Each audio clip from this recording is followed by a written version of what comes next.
नमस्कार प्यारे दर्शकों, नक्षत्र तक आपका अपना यूट्यूब चैनल। मैं आदित्य द्विवेदी, आपका ज्योतिष मित्र। आज एक नए विषय वस्तु के बारे में आपको जानकारी देंगे। आपकी कुंडली से जुड़े हुए विषय वस्तु के बारे में ही जानकारी देंगे। उसके पहले अगर आप अपनी कुंडली पर परामर्श चाहते हैं, खराब ग्रह दशाओं का उपाय जानना चाहते हैं और रत्न रुद्राक्ष आदि के बारे में जानना चाहते हैं तो आप 7800771770 पर कॉल कर सकते हैं, व्हाट्सएप कर सकते हैं। कॉल करके व्हाट्सएप करके आप शुल्क और परामर्श की प्रक्रिया आदि के बारे में जानकारी प्राप्त कर सकते हैं। चलिए शुरू करते हैं। आज के एक नए रोचक विषय वस्तु पर चलते हैं।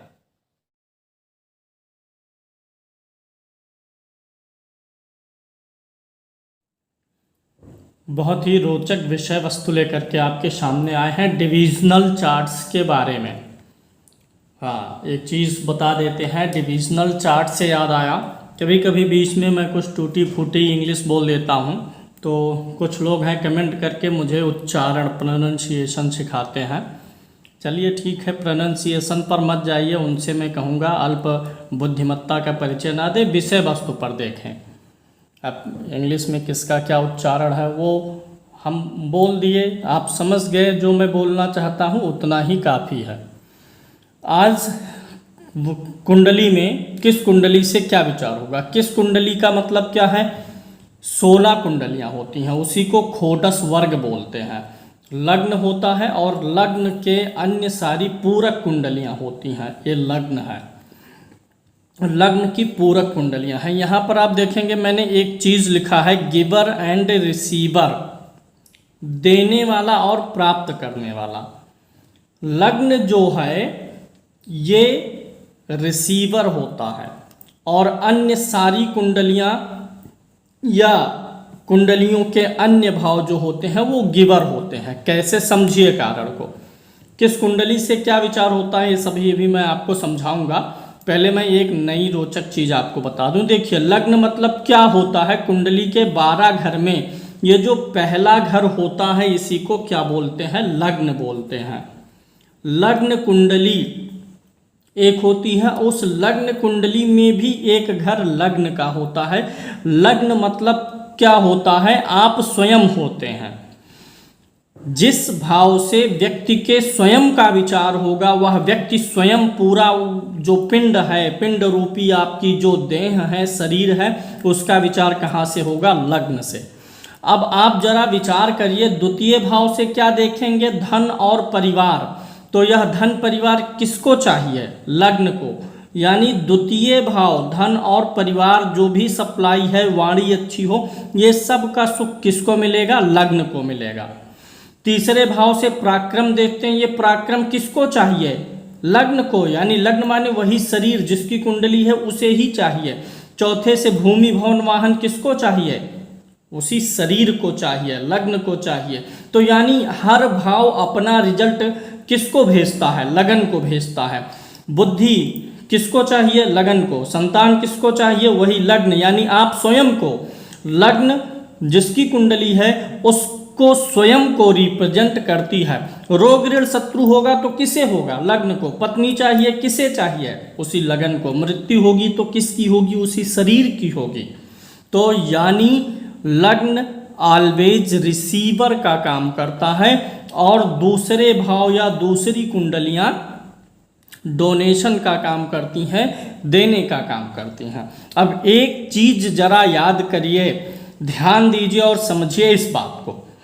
जो देने वाला है वह बलवान है, चौथा भाव मजबूत है, 10वां भाव मजबूत है। देने वाला बलवान हो लेकिन रिसीवर कमजोर हो जाए, जिसे लेना है वही कमजोर हो, तो क्या तरक्की होगी, नहीं। मान लीजिए कि मैं आपको बहुत बड़ी कोई चीज़ देना चाहता हूँ, पूरे सोने का एक बड़ा बर्तन देना चाहता हूँ, लेकिन आपका हाथ बहुत छोटा है, आप उतने बड़े बर्तन को संभाल नहीं पा रहे हैं। तो यानी देने वाला दे रहा है लेकिन लेने वाला उसको संभाल नहीं पा रहा। यानी जितने भी भाव हैं वे सब अच्छा फल दे पाएंगे। कब? जब लग्न रहेगा मजबूत, लेने वाला मजबूत रहे। इसलिए सारे राजयोगों में जो राजयोग बनता है उसमें लग्न का मजबूत होना जरूरी है। लग्न जितना अधिक मजबूत रहेगा सारे राजयोगों का फल उसे अधिक मात्रा में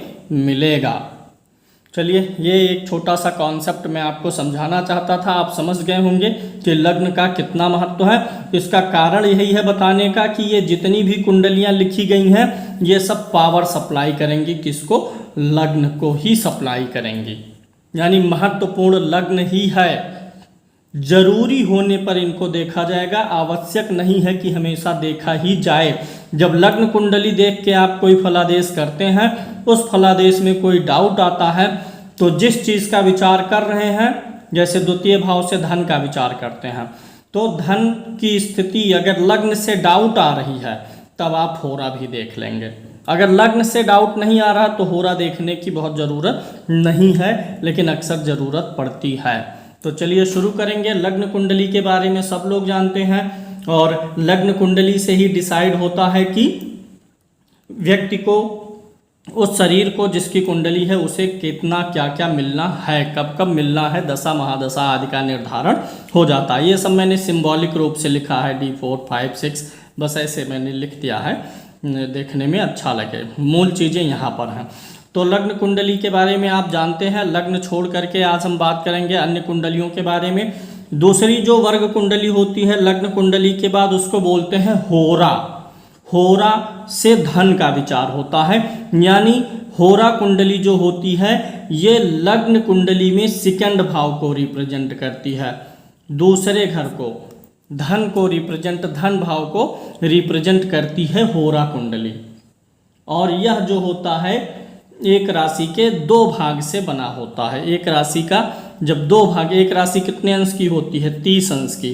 तो इसी 30 अंशों का जब हम भाग करते हैं, बंटवारा करते हैं, तो वही वर्ग कुंडलियां बन जाती हैं। तो एक अंश का दो भाग करने पर होरा बनता है। यानी होरा कुंडली में हमेशा दो ही भाव में ग्रह रहते हैं, या तो लग्न में रहेंगे या दूसरे, मतलब दो ही, या तो कर्क लगन की होरा बनेगी या तो सिंह लगन की।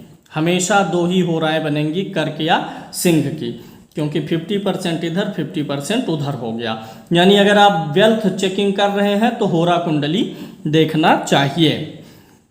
अगली कुंडली होती है देशकाल कुंडली। जब एक राशि के 3 भाग करेंगे तो देशकाल कुंडली, यहाँ मैं नीचे लिख देता हूँ ताकि जो लोग बाद में स्क्रीनशॉट ले लेंगे तो पूरा एक साथ आ जाएगा और आप अपनी डायरी पे उतार सकेंगे। होरा से धन का विचार हो गया। और जो तीसरी कुंडली होती है देशकाल कुंडली होती है।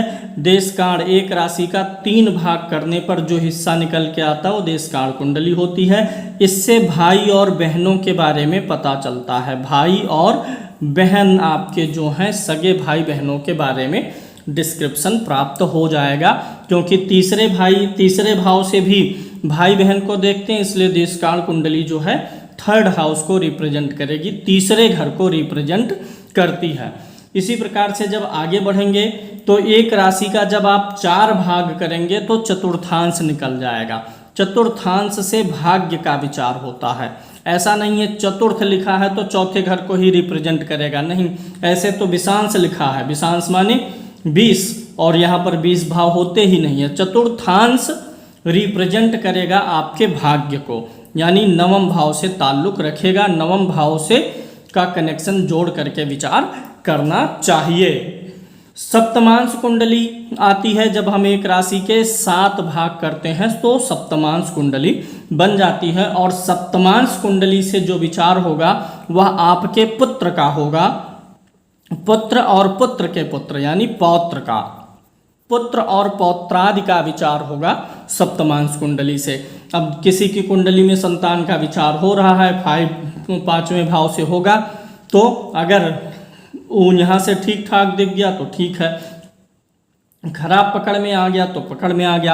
अब क्या है, कई बार लोग संतान के बारे में पूछते हैं, सारे उपाय कर लिए, संतान नहीं हो रहा है, लग्न कुंडली में जो भी दोष है सबका निराकरण कर लिए, वास्तव में तब भी नहीं हो रहा है, तो वहाँ पे समस्या क्या है कि सप्तमांश कुंडली को नहीं देखा गया है, सप्तमांश में कमी है। लगन का तो सारा उपाय हो रहा है, लग्न कुंडली में जो संतान में दिक्कत है, लेकिन लग्न कुंडली में संतान में जो दिक्कत है, लेकिन सप्तमांश कुंडली वाली समस्या का निराकरण होगा तो जातक का काम बड़े आसानी से हो जाएगा। तो सप्तमांश से पुत्र और पौत्रादि का विचार होता है। इसी प्रकार से दशमांश हो गया, एक राशि का 10वां भाग जो होगा, दशमांश से 10म भाव से जो भी विचार करेंगे उसका रिप्रेजेंटेशन ये करेगा, यानी कर्म का, आपके कैरियर का, रोजी रोजगार का प्रतिनिधित्व यह भाव करेगा। यानी 10वें भाव को जब हम विचार करेंगे तो दशमांश कुंडली को भी टारगेट करना है। यानी दशमांश क्या हो गया हमारा, कर्म को रिप्रेजेंट करेगा और व्यवसाय को रिप्रेजेंट करेगा। 10वें भाव से हम कर्म क्षेत्र, व्यवसाय, मान सम्मान, प्रसिद्धि को भी देख सकते हैं। आगे हम जब वीडियो बनाएंगे, चूँकि हम लेके चल रहे हैं अभी आपको वर्ग कुंडलियों पर, आगे हम ये जितनी भी 16 कुंडलियां हैं बारी बारी से अलग से एक वीडियो लेकर के आएंगे कि किस भाव का विचार कैसे करेंगे। जैसे होरा कुंडली कैसे देखेंगे, देशकाल कैसे देखेंगे, चतुर्थांश कैसे देखेंगे। वास्तव में इन कुंडलियों को जब भी देखेंगे तो लग्न कुंडली सामने रख के ही देखेंगे। लग्न कुंडली से इन सारे कुंडलियों को टैली करा के देखा जाता, ना कि अलग से देखा जाएगा, लग्न के साथ ही साथ देखा जाएगा। तो कैसे होगा ये हम सीरीज शुरू करने वाले हैं, इसीलिए हम आपको पिछले 2 वीडियो से वर्ग कुंडलियों के बारे में डिस्क्रिप्शन दे रहे हैं, बेसिक ज्ञान दे रहे हैं। दशमांश कुंडली हो गई। अब दशमांश के बाद में नौमांश कुंडली भी होती है। एक राशि का 9वां हिस्सा जो होता है वो नौमांश होता है। नौमांश बड़ा महत्वपूर्ण है क्योंकि ग्रह कितने हैं, 9 ग्रह हैं, इसलिए एक राशि का जब हम 9 भाग करते हैं तो 9 ग्रहों का वास्तविक बल पता चल जाता है। अब सीधे सीधे बात है, लग्न कुंडली का जो बल है वह हम नौमांश कुंडली से देखेंगे। यानी लग्न कुंडली का बल नौमांश से देखते हैं और लग्न कुंडली से स्त्री के बारे में, पत्नी के बारे में विचार करते हैं। पत्नी यहीं पर लिख लेंगे, स्त्री और पत्नी के बारे में विचार होता है नौमांश कुंडली से।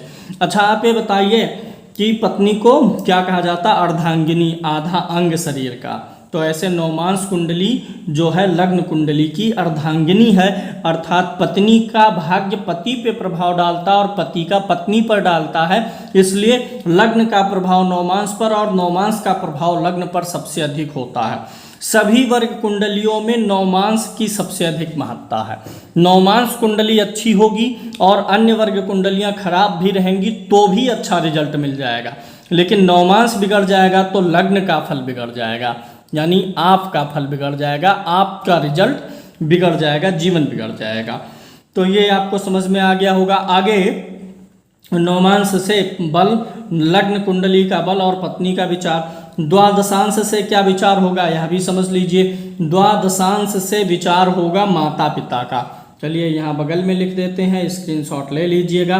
पेरेंट्स का विचार होगा द्वादशांश से, लग्न कुंडली के 10म भाव से, और वर्ग कुंडली में द्वादशांश पर जा करके चेक करेंगे माता पिता के बारे में। जैसे किसी के पिता का स्वास्थ्य खराब है, पिता का इस समय अरिष्ट चल रहा तो क्या उपाय करना है, और लग्न कुंडली और द्वादशांश कुंडली, दशा, महादशा और गोचर देख करके आपको ज्योतिषी बता देगा। अगली कुंडली होती है वर्ग कुंडलियों में खोडशांश कुंडली, यानी एक राशि का 16वां भाग जो होता है।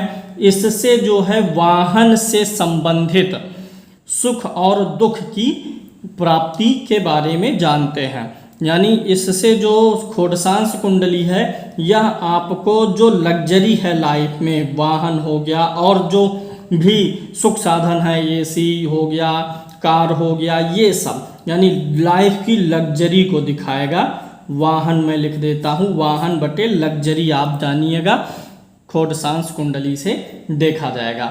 विषांश कुंडली एक राशि का 20वां भाग जो है, विषांश कुंडली से आप अपनी आध्यात्मिक उन्नति देख सकते हैं। उपासना, धार्मिक स्वभाव, मुक्ति पाना, सदगति होना, मृत्यु के बाद की गति, विषांश कुंडली प्लस लग्न कुंडली का 9वां भाव मिला करके देख लेंगे। अगला होता है चतुर्विशांश, 24वां अंश। एक राशि का 24 भाग करते हैं तो चतुर्विशांश निकल के आ जाता है, और इससे व्यक्ति के विद्या के बारे में देखा जाता है।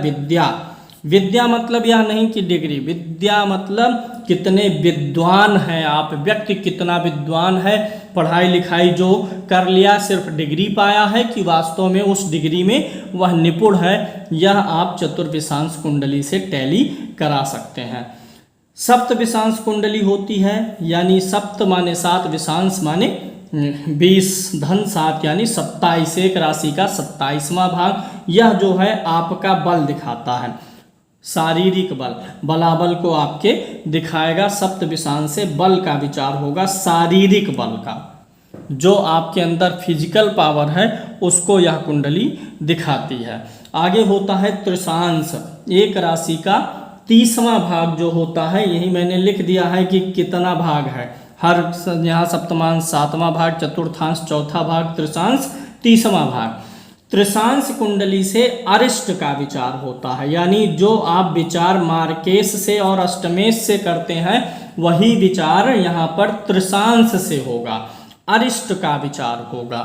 जीवन में क्या शुभ है क्या अशुभ है, कब शुभ होगा कब अशुभ होगा, यह पता चलेगा खवेदांश कुंडली से, यानी शुभाशुभ, शुभ और अशुभ घटनाओं का जीवन में कितना % आपके शुभत्व है, कितना % अशुभत्व है, यह खवेदांश कुंडली से पता चलेगा। अक्षवेदांश कुंडली जो है एक राशि का 45वां भाग होता है, और खट्यांश कुंडली एक राशि का 6वां भाग होता है। खष्ट्यांश कुंडली और अक्षवेद्यांश कुंडली, जिनसे आप सभी चीज़ों का विचार कर सकते हैं, यानी लग्न कुंडली देखते समय इन दोनों कुंडलियों को देख करके सभी चीज़ों के बारे में विचार करना चाहिए, सबके बारे में विचार कर सकते हैं। हालांकि इन कुंडलियों को बहुत ज़्यादा कोई देखता नहीं है। जो व्यापक रूप से देखा जाता है लग्न कुंडली, नवमांश कुंडली, और अक्सर लोगों का प्रश्न होता है करियर को लेकर के, तो दशमांश भी देख लिया जाता है, चतुर्थांश देखा जाता है। अगर व्यक्ति अपने आप को बहुत ज़्यादा दुर्भाग्यशाली मानता है, ऐसी स्थिति में कुछ लोगों की विशेष इच्छा होती है मोक्ष के बारे में जानने की, आध्यात्मिक उन्नति के बारे में जानने की, तो विशांश कुंडली को भी इंक्लूड कर लिया जाता है। उम्मीद है आपको समझ में आया होगा। स्क्रीनशॉट ले लीजिए, उतार लीजिए, समझ लीजिए, आगे इस वीडियो को फॉरवर्ड कर दीजिए ताकि जो लोग ज्योतिष में रुचि रखते हैं आसानी से समझ और सीख सकें। आने वाले समय में हम भी पूरा इसको डिजिटलाइज करेंगे, डिजिटल तरीके से आपको सिखाएंगे। अभी पेपर पेन पर ही सिखाते हैं क्योंकि मुझे ऐसे अच्छा लगता है, मुझे लगता है कि मैं अपनी बात को ज़्यादा अच्छे तरीके से आपके बगल बैठ के आपको समझा रहा हूँ, इसीलिए मैं इस चीज़ को फॉलो ज़्यादा करता हूँ कि पेपर पे लिख के आपको सिखाऊं। भविष्य में डिजिटल तरीका भी लाएंगे। चलिए लाइक करिएगा, शेयर करिए, सब्सक्राइब करिए। आज के लिए इतना ही। जय श्री कृष्णा।